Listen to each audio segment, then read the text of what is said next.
Hello dear students, let us continue the chapter what we have started last class. Last class I explained about globe, map, sketch, plan, and second part of the chapter I explained about different types of maps on the basis of scale and different types of maps on the basis of content. So let us continue the same chapter. So here diagrammatic representation of geographical features. How geographical features are diagrammatically represented on the map and how it is shown. So first of all, let us start with the rivers. So river, we know that river is a body of water that is starting from the relief features or mountain regions and it is flowing towards the lower land and finally reaching in the ocean or seas. And here, so we can so the number of rivers together, the entire area that is drained by the river and its tributaries are known as drainage system. In India also we have different drainage system that is created by the largest rivers like Indus, Brahmaputra, so many rivers and its tributaries are there. So this pattern is known as drainage system. So let us see the different course of or different stages of a river. It is divided into the stages of or course of the river is divided into three stages, that is upper course, middle course and lower course.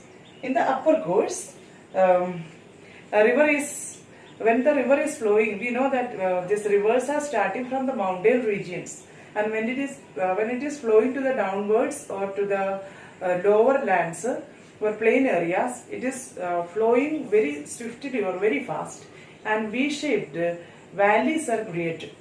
V-shaped valleys are created by these rivers in its upper course, and in this stage the river water is used for generating hydroelectricity, and after that it is coming to the middle course. Second stage of the river is middle course. First one we have completed upper course and second is middle course.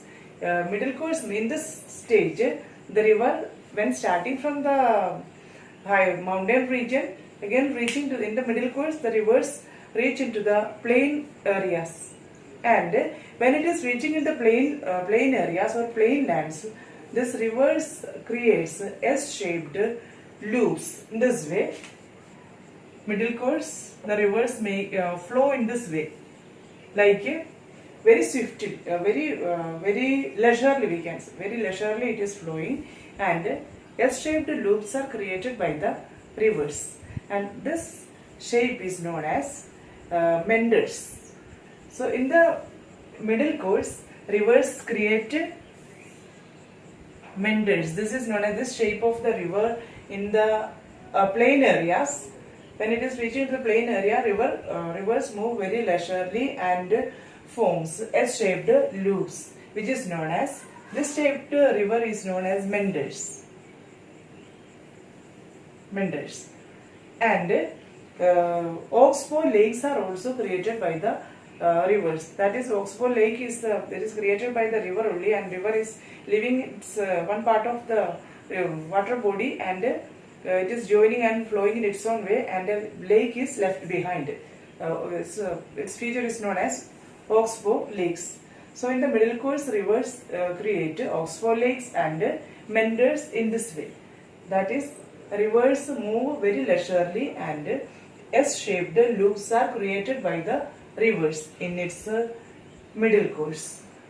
And again, finally, when the river is reaching in its lower course means river, when the river is before reaching into the ocean or seas, that is, it's the lower course. When before reaching into the ocean and seas, this rivers are divided into different channels, which is known as distributaries, and in this at this time and at its lower course, rivers reach in its mouth. It is known as, the destination place is known as the mouth of the river.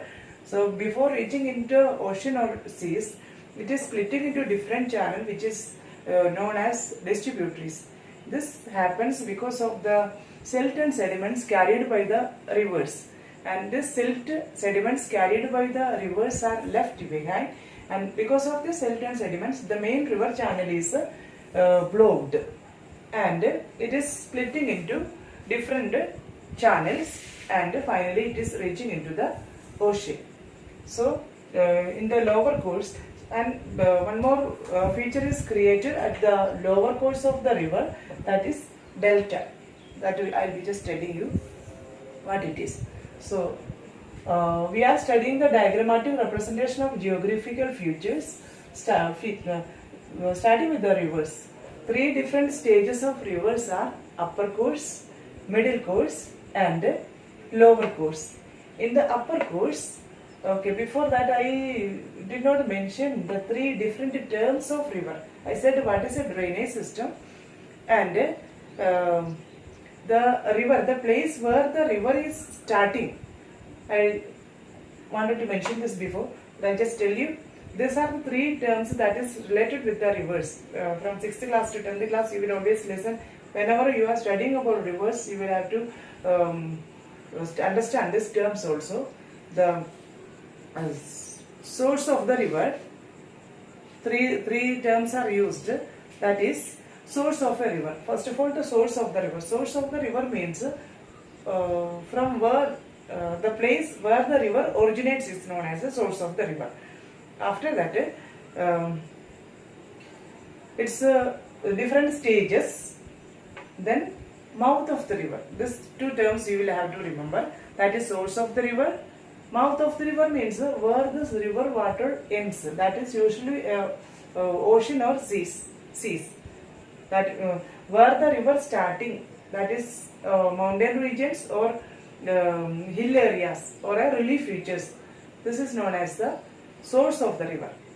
And where the river ends is known as the mouth of the river. And before, during its journey, it creates different features. I just mention some features later. So we have started with the upper course. I told that in the upper course, the rivers create V-shaped valleys, and this time the power of this water is used for making hydroelectricity.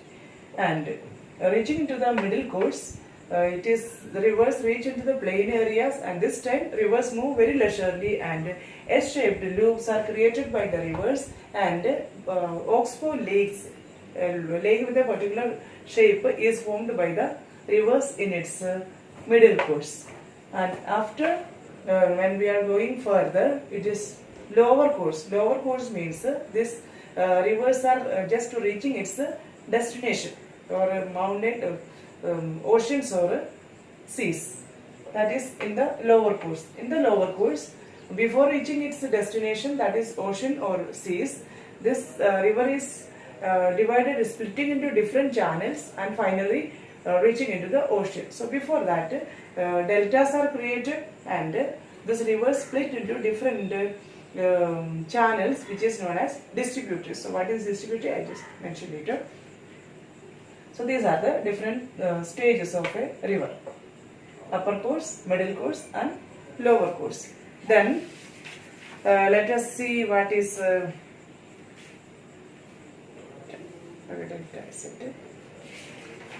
I think it is clear what is upper course, what is middle course, what is lower course is clear to you.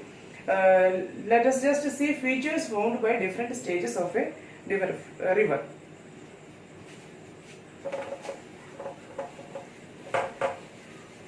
Different shapes and forms created by rivers. Let us see. That is features formed by different stages of river. Different stages. Firstly, meanders are created. Firstly, meanders.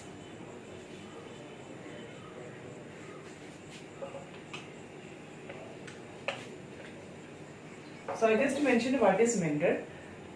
What I am going to say is during its journey, or during different stages, different features are created by the rivers.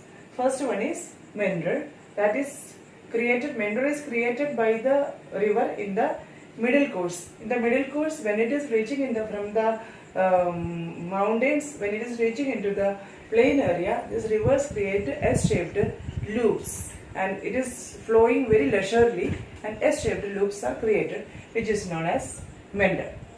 I think it is clear to you. I shown S-shaped loops in this way. Rivers move in this way, very leisurely in the plain area, which creates S-shaped loops, which is known as meander. So after next feature that is created by the river is tributaries. Tributaries is, let us see what is tributary and what is distributary. Usually students get confused with tributaries and distributaries, and what is the difference between tributary and distributary. That is tributaries.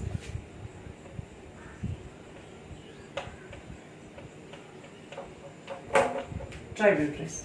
So tributaries, when this river is starting from its source, it is sometimes splitting into different channel. From its source of the river, when it is starting from the mountain region, after a while it is splitting into different channel and it is flowing its own way. And in the middle course, again this river channel that is split, it is rejoining in the main river. Rejoining the main river, and these types of river channels are known as tributaries. That means from the source, when the river is starting, the main river starts. After a while, this main river is splitting into different channels and it flows its own way, and in the middle course, this river channel again rejoining the main river. So what we have to remember here is this tributaries is not joining the main river. It is rejoining in the main river, and it is not joining in the ocean or seas by its own way. It is once splitting from the main river in the middle course, again it is rejoining with the main river. Again this water flows together and finally reaching its destination or ocean or seas. That means tributaries are not joining in the ocean or seas, but it is rejoining the main river in its middle course. Next one is distributaries.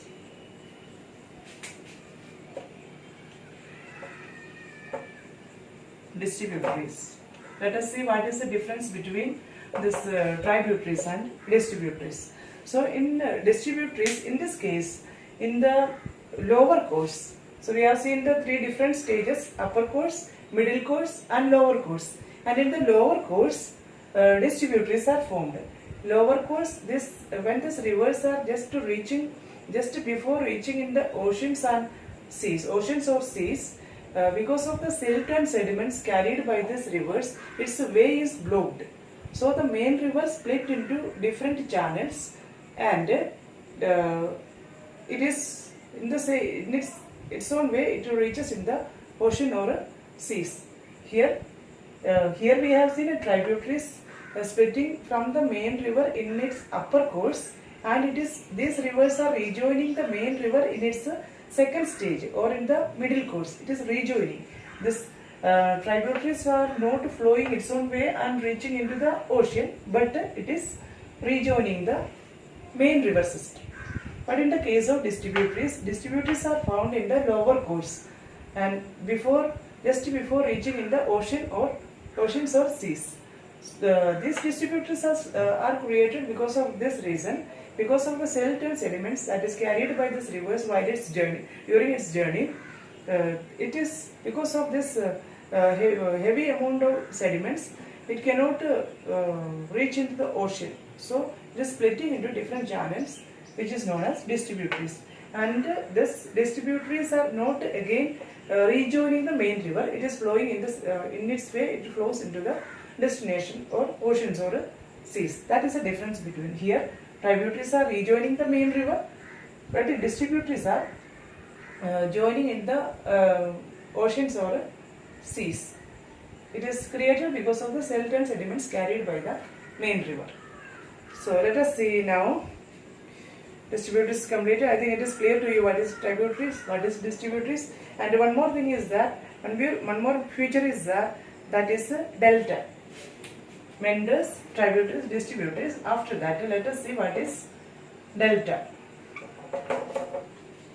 So delta is this is associated with the distributaries. When the river is splitting into different channels, some large rivers carry a very large amount of silt and sediments, and before reaching into the ocean, it is left behind. And because of that, fertile land is created. In triangular shaped land is created just before the destination. Before reaching into the ocean or seas, a fertile land is created by the sediments carried by the rivers, which is known. It is usually a triangular shaped land. In this almost this shaped land, which this delta is very fertile. We know that in different deltas are there in our country. So this delta is very fertile land, which is good for cultivating different types of crops. After, let us go further. Next, let us see what is anticline and syncline. Anticline and synclines. So we have completed this stages of. I mention once again. These are different features that is created by the rivers during its journey. First one is meander, which is created by the river in its middle course, and the next one is tributaries. Tributaries are splitting from the river in its upper course. From the mountain region, this river channel splitting from the main river, and again it is rejoining the main river. And distributaries found in its lower course, and distributaries again not rejoining the main river, and it is reaching in its ocean or seas. And deltas, next one is delta. Deltas are created before this rivers reach into the ocean. The rivers leave behind sediments, and triangular shaped land is formed, which is very fertile for cultivating different types of crops. That is known as delta. Now let us see what is anticline and syncline. It is associated with the rocks. Anticline and synclines are terms that is associated with the folding of rocks and rocks in strata. So the arches or upraised parts of the folds, when this rocks fold, they upfold, which is known as anticline and syncline.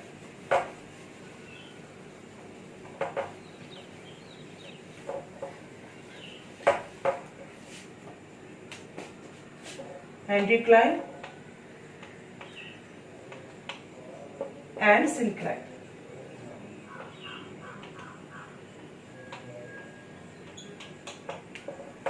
So when this anticlines and synclines are, these are the terms that is associated with the folding of rocks, and the arches or upfolds, upraised parts of the folds are known as anticlines.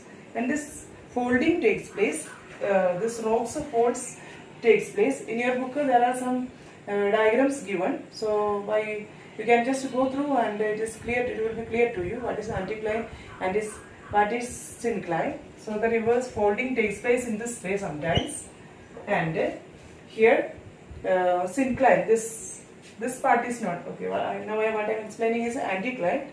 This raised region or the arched or upraised parts of the folds known as anticline. This is known as anticline.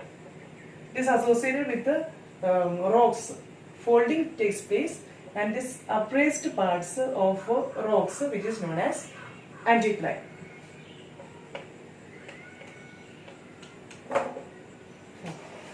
Anticline. And let us see what is syncline. A syncline is a downward fold. This downward part, or a syncline is a downward fold or inverted parts of the folds. When folding takes place, this is known as anticline, and this downward part is known as syncline. Syncline. These terms are associated with the rocks. Anticlines and synclines are terms that is associated with the folding of rocks. So this upfold, this part, which is known as anticline, and this downward fold, which is known as syncline. These are associated with the rocks, and this ends with the formation of block mountain and different types of mountains. So we have completed the first chapter. I think what I have explained in the previous classes is clear to you, and we started with you. I think you all remember, and you have gone through your books. Different pictures and diagrams are given in your book. I hope that you have understood and you have gone through the books. If you are not reading the book, please read this first chapter, because in this book, first chapter is very important. This continuation of this is coming in the coming years in the 7th, 8th, 9th classes. So you will have to read it many times, especially about the symbols. Symbols and conventional signs and symbols are given. You will have to read that, and different short definitions are given, and exercise part, short exercise. It is given tick the correct answer type question, fill in the blank. This type questions are given. You will have to read, go through it, just fill up your books. Exercise 1 to 6, go through, because all the short answers are exactly given in your book. You can go through and fill up this exercise in your book. So we have started in this chapter. The main points what we have studied is last classes started with the globe, map, sketch, plan, and difference between all this, and types of maps on the basis of scale and on the basis of content. Today we have seen the different stages of a river, that is upper course, middle course, lower course, and different features created by the rivers, that is tributaries, distributaries, meanders, deltas. After that, what is these two terms that is associated with the rocks, anticline and syncline, which ends with the formation of rocks. So please go through the books, and important diagrams, small diagrams you can see, and symbols are there. You can make that in your copy, and exercises you can fill up in your book, and short answers that is given in the book, you can write it and read the book well. So let us, next class we can start with the second chapter. So thank you.